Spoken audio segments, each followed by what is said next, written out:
Hey guys, Kevin here with eTrailer, and today I'm going to be showing you how to install the Roadmaster Exec Center steering stabilizer here on our 2021 Winnebago Vista Motorhome. So if you're driving down the highway in your big Class A motorhome or Class C motorhome and you got that big bulky boxy body and the wind kind of pushes you around, or maybe your steering wheel kind of likes to jerk you one way or the other and just kind of isn't keeping you straight in line, that's where the Roadmaster Exec Center steering stabilizer is going to be the solution for you.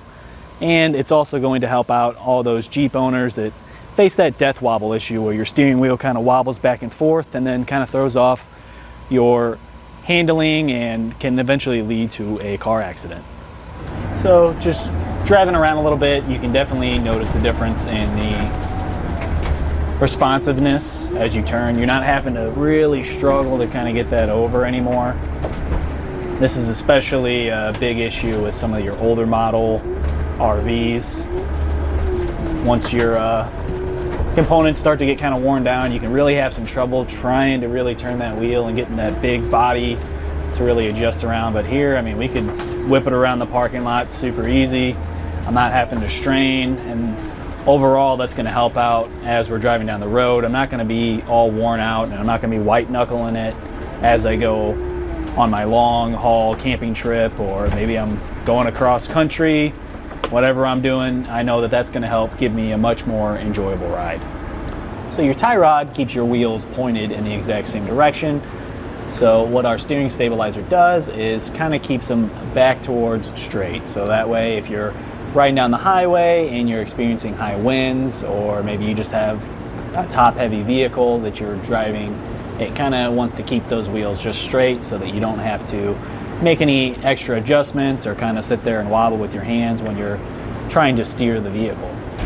The nitrogen charged gas spring inside of your Exec Center is going to help prevent any unwanted movement or any wobbling that you might experience before it happens, instead of just trying to yank it back into place after it's already happened. And what that means is that it's going to help prevent that wobble.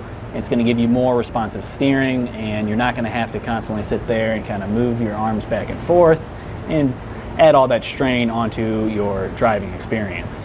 Because the Exec Center helps to maintain that straight line for your front wheels, a lot of people choose this just for their towed vehicle, especially when it comes to Jeeps, because that'll allow you to also maintain that straight line when you're trying to back up. Now, there is a lot of rules that kind of go with that. You can't just totally back up, a huge amount. You really do need to have someone else kind of behind there and checking to make sure that those wheels stay straight. But it does give you a little bit more of an option versus just backing up without it, because if you don't have it and you try to back up, your wheels could start to turn one way and end up destroying your tow bar or kind of kink the vehicle, and just overall isn't going to be a great experience. So there's a couple different models of the Exec Center, and the correct one for your specific application is going to vary on a couple different things. One being the gross vehicle weight rating of your motorhome or vehicle that you're installing it on, and then also how it's going to connect with your brackets is also going to depend on that gross vehicle weight rating, and then just some other kind of minor fitment issues depending on if you have say a V8 or a V10 chassis. Those little things like that can kind of throw a wrench into exactly how everything fits. Roadmaster has a bunch of different guides that kind of explain exactly which one is going to fit, but if you need any help, go ahead, shoot us a question either with our customer service or ask an expert, and we can help you find the correct fit for your application. As far as installation goes, since it is a no drill install, it is super simple. I mean, honestly, the hardest part really is just going to be getting those U-bolts off on your motorhome. But if you have a vehicle, it'd probably be quite a bit easier just because it's not as big, not as heavy. Other than that, you could probably get this in probably 15-20 minutes. So one little trick you can do, if you're going down a straightaway and you have your wheels straight and you just kind of let it find its center, then you can take a piece of tape, run it from the center of your steering column up onto the wheel. As you can see, our wheel is a little bit off, so the alignment on this motorhome is just a tad bit off. So I'm not really going to follow that, but I do know that when I pulled it into our bay here that I do have the wheels straight. So we are going to go ahead and get all set up and get our steering stabilizer put on. So for this install, it is one that you can easily just do on the ground. For us today, just to make it easier for the camera, we do have it lifted up by the wheels, so it still is simulating that it is on the ground. But like I said, super simple. You could easily just get yourself a creeper and roll under to access this area. But let's go ahead and get started with our installation. So when we look at our passenger side, there's going to be 2 U-bolts, and we are going to be wanting to use the back ones because we're going to be hooking up our bracket right here. As you can see, these bolts are a tiny bit rusty. If you definitely have an older model that's been out in the rain and everything, it's going to be way rustier. So you can go ahead and take some penetrating oil. Just kind of get those to unseize. And then you may need to use an air impact drill, or if you do have a big enough breaker bar, you can kind of pull that off.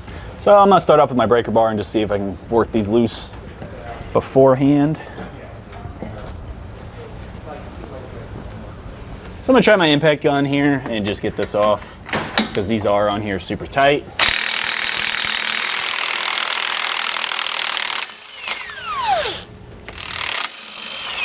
There we go.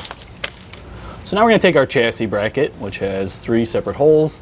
You'll see this elongated hole. That one is going to be facing towards the front of our vehicle, and we're going to actually be sliding that one through our first U-bolt side here. We want to make sure that we have this extra piece that's welded on here pointed down. That's going to kind of level out the exact center running over to our tie rod. So now that we have that up in place, we can go ahead to our washer and our nut back onto our U-bolts, and then we'll torque those back down. So as I'm torquing these back down, we want to make sure that we're alternating back and forth. That way this stays even. We don't want to go too heavy on one side and then have it kind of crooked. There we go. So as far as placement goes, it doesn't really matter which side you put on which side for the chassis bracket or our tie rod bracket. Roadmaster just prefers putting that Roadmaster sticker forward, so on ours we'll have it placed like that. But to attach this to our chassis bracket, what we're going to have to do is take our 3.5-inch bolt. You're going to have a 3-inch and a 3.5. We want to make sure that we grab that 3.5 for our chassis side. So we can go ahead. I already got the nut off. We'll go ahead and throw this up on there. So to attach that to our chassis bracket, we're going to drop our bolt down. We'll then take one of our washers, place that up on there. We can then slide our exact center on, place another washer up there, and then get our nut started on it. We'll just keep that hand tight for right now. We don't need to go crazy until we get our tie rod bracket in place. For our tie rod bracket, we're going to place that under our tie rod and have our U-bolts go over it. We'll then throw our washers on and our nut. And just like with our chassis one, we're just putting this on hand tight for right now because we got to get everything kind of in position before we go ahead and tighten anything down. If you need to, you can kind of just spin that over for the time being and get it set straight.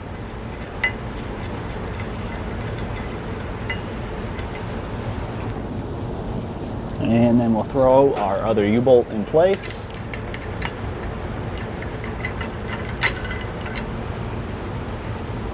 All right, with our bracket in place, we can go ahead and grab our 3-inch bolt. I'll pull the washers off of that. And on this one, we're going to be placing our bolt head on the bottom of our bracket. Then we'll put our washer on. Then we'll drop our exact center onto it. We'll place our second washer up on top, and then our nut. So now I'm going to go ahead and start tightening down my bolts just with a wrench, but I want to make sure that I'm keeping my rod bracket pretty level here. That way our exact center is going to be level.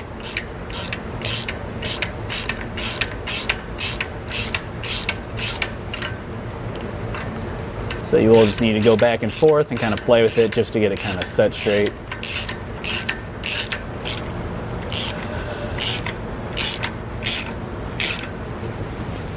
I'm going to go ahead and torque down my 1/2-inch bolt that holds it to the tie rod bracket first, and then I'll come back and I'll do my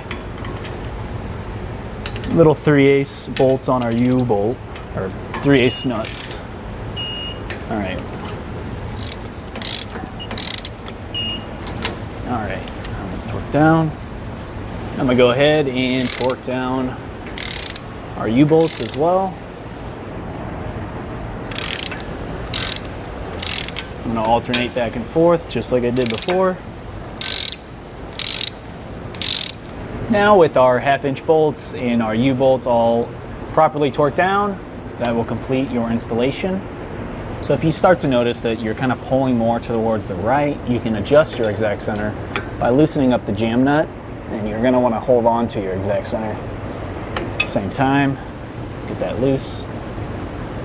And then we're gonna line it up so that the flat end of our jam nut is flat along with our bracket nut here. And then what we're gonna do is we'll turn our Exec center forward, or actually kind of backwards towards the back of the vehicle or motorhome until we get one turn from the flat side of our jam nut. And then we'll go ahead and tighten that back up.